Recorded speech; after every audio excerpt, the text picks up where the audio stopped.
Hi, I'm with Brooke Anderson from Agronomy Solutions. Welcome, Brooke. Thanks, Mike. It's just about Easter, Good Friday tomorrow, so it's mid-April. We've had a break, so we've had some rain last week and the week before, so things are starting to germinate. Yep. You want to give us a bit of a run through on what are our best tactics to sort of deal with sort of weeds and getting the pasture up and going? Yeah, sure. We have had a pretty good break. It's not early, not late, so it should continue quite well through. We've got most of the pastures are jumping out from the south to the north, so I'm pretty confident that it's going to continue, getting cooler nights and dews, so I think we're good to go.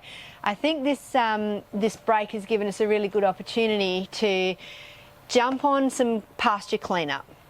So by that I mean preparing our seed beds for optimal sowing, and mainly with that one we're using glyphosate, and that one's going to be just early use on small weeds, so it's going to be smaller rates. We're going to be able to get a really good hit on anything that people wanted to clean up before we sow into those pastures. I think on those ones we're going to be able to clean up those early barley grass. Barley grass was a particularly bad season for it last year, so I know that a lot of people have got that sort of residual in some paddocks out there. So I think this is a really good opportunity. If you want to clean up your barley grass paddocks, it will be up and out of the ground now. Now's your time to put a small rate of glyphosate across it, and we will be able to clean those up before we go into seeding. Now, as far as selective herbicides go as we progress, So that would be later once the pasture's established? that's right. Yeah, okay. Now, the main thing with selective herbicides, so we're mainly talking about broadleaf selectives here, is that we need to get the clover past, it's usually the 3-trifoliate leaf stage, so that it can tolerate the chemical that we're going to put on to kill the weeds. There is one herbicide that we've talked about previously, Thistrol Gold.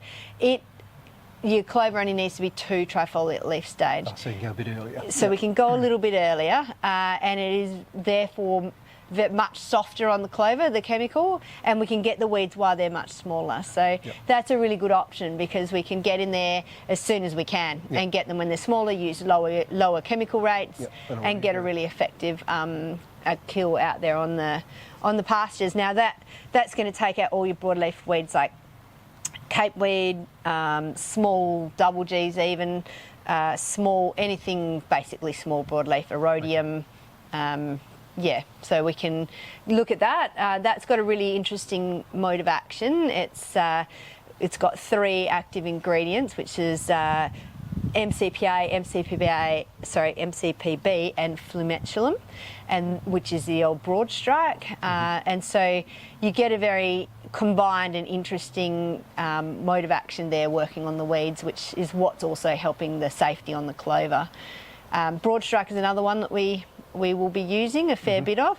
Now, a lot of these chemicals will need to be mixed with oils and make sure that we get that sticking ability. Yeah, okay. So, because you've got a small target. Yep, exactly, and we want it to really get into the leaf. The one thing I neglected to mention with the glyphosate is we're usually using the product Crucial.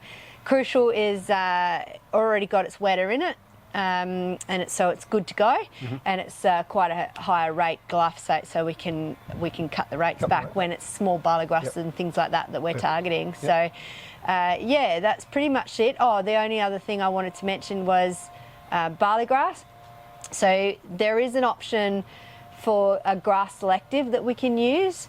It does hurt clover, so it's more a situation if you've got really ryegrass dominant pastures.